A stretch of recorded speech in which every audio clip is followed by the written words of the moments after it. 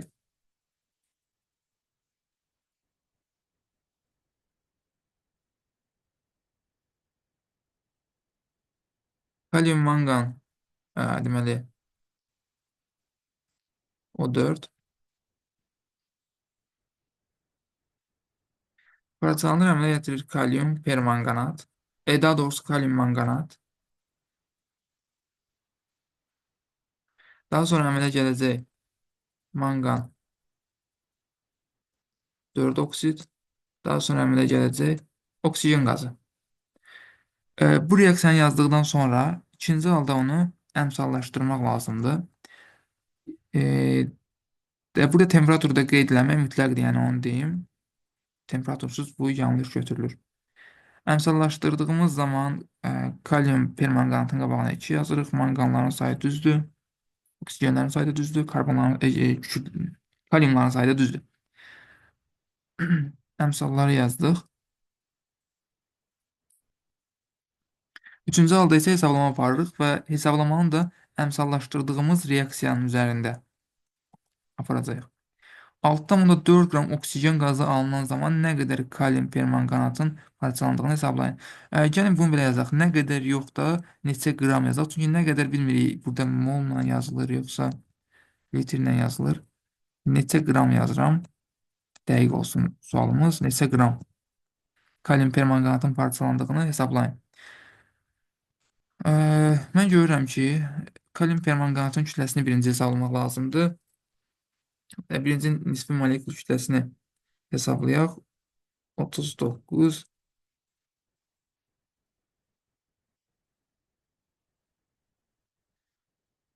158-i də 2-yə vurduğumuz zaman 316 qram burada kalium permanqanat reaksiyaya daxil olur. 316 qram kalium permanqanat reaksiyaya daxil olduğu zaman 32 qram oksigen qazı əmələ gəlir.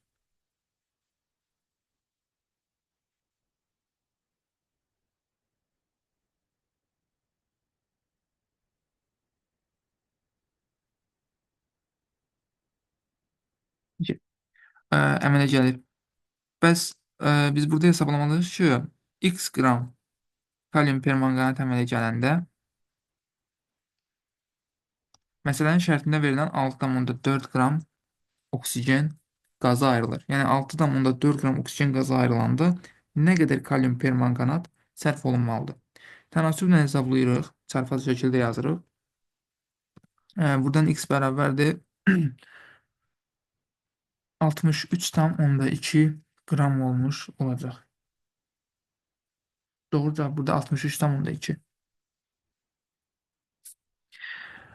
1 mol azotdan neçə qram nitrat turşusu almaq olar? Azotdan nitrat turşusunun alınması müəyyən mərhələlərdən ibarətdir.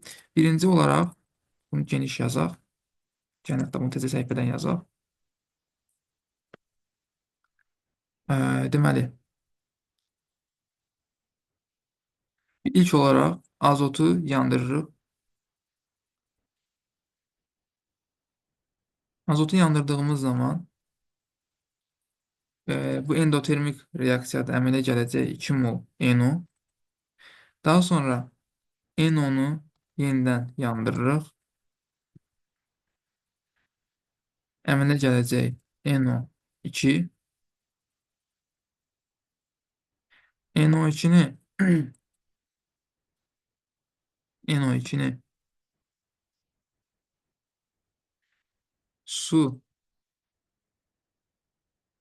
və oksigenlə reaksiyaya daxil etdiyimiz zaman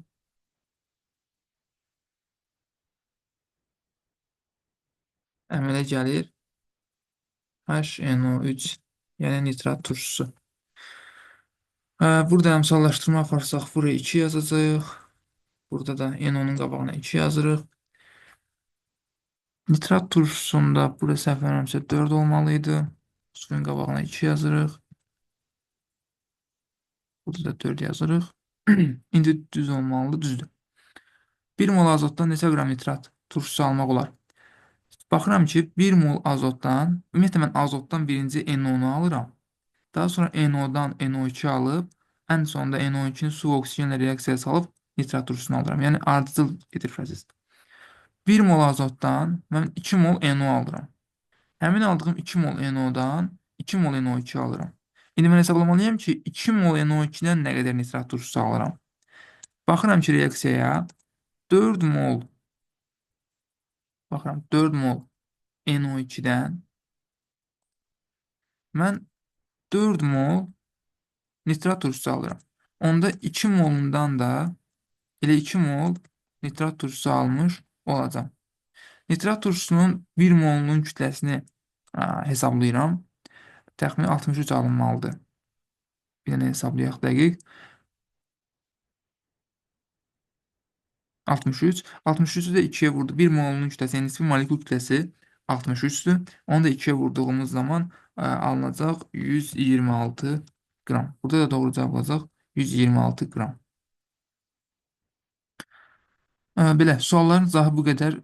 Suallarla bağlı müəyyən çətinliyiniz varsa, mənimlə əlaqə saxlaya bilərsiniz. Ümid edirəm izahım hər birinizə aydın oldu. Hər birinizə uğurlar.